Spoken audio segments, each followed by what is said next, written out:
Aba, teka lang. Hype ka talaga, Wiz. Dito tayo galing eh. Yon mga dads, pinasuhan din tayo. Haba ng tambay natin dito ah. Mauna na ako sa inyo mga paps. Kunin na kagad natin to. Baka mainip pa yung pasahero ko, i-cancel pa. Haba na nga ng tambay, makakancelan pa. Uy, Maring Aliana. Ganda-ganda naman niya today. Napasarap yung pagsiselfon natin mga dads. Nakalimutan ko, buwabiyahe nga pala ako. Waze, nandiyan ka ba ngayon, Waze? Idaan mo nga ako sa mas mabilis na ruta, Waze, para hindi mainip yung pasahero natin. Oo, nandito ako. Okay, sige. Dumiretso ka lang. Sa pangalawang kanto lumiko ka pa kanan. Hindi yung puro pangangaliwa ang alam mo, kaya ka nahuhuli. Ano naman pangangaliwayang sinasabi mo, Waze? Kaya ako muntikan mahuli. Ikaw kasi gusto mo ko ipahuli kung saan mo ko dinadaan eh. Aba teka, bakit ako ang sinisi mo? Kasalanan ko bang tanga ka? Kamote ka kasi mag-drive. Ay grabe, ang sakit magsalita. O diba, kasalanan mo naman talaga. Nung una, sabi mo idadaan mo ko sa maraming booking. Idinaan mo ko sa MMDA, hindi mo pa pinaalala na nakapatay pala yung headlight natin. Muntikan na tuloy akong tigitan. Pangalawa, gusto mo akong dumaan sa bike lane. May mga nag-aabang pala sa dulo. O diba, kaninong kasalanan yun? E di kasalanan mo. Ikaw may hawak ng manibela. Nagbibigay lang ako ng direction.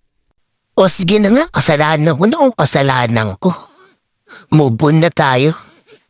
Pero, sandali lang. Saan na ba yung pasahero natin? Di ba dito lang sa building na to yung Maxicare? Ba't parang wala na yata?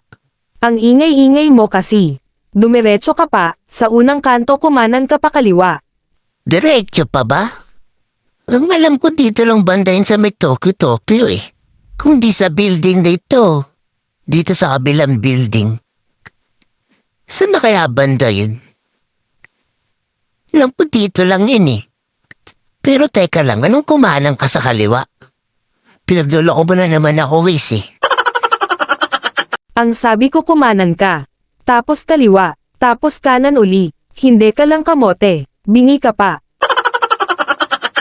Linawin mo kasi. Labo kasi ng pagkakasabi mo eh. Kung ano-ano kasi iniisip mo kaya nabibingi ka. Sigurado ako babae na naman ang nasa isip mo. Isusumbong na talaga kita sa asawa mo. Palasumbong ka, Wiz.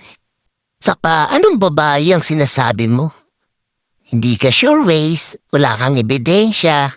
Akala mo lang wala, pero meron. Meron. Kaya subukan mo ako ipagpalat kay Google Map, ilalabas ko lahat ang nalalaman ko. Ay, wow. Nang blackmail pa. Huwag kang mag-alala, Wiz. Di kita ipagpapalit kay Google Map. Di hamak naman na mas maganda ka pa rin sa paningin ko kesa kay Google Map. Pero, pabalik tayo. Sa may pasahero natin. Parang may mali, Wiz ah. Parang dito tayo galing kanina. Di pumul ka, Wiz? Nasa tabi lang pala natin yung pasahero. Pinaikot mo pa ako. Naghintay tuloy si Madam. Buti na lang hindi kinancel. Ay naku, Wiz. Parang hindi ka na maaasahan ah. Ang dami mo kasing kwento. Bingi ka na nga. Hindi ka pa marunong magbasa. Sinabi na nga niya nasa Maxicare lang siya.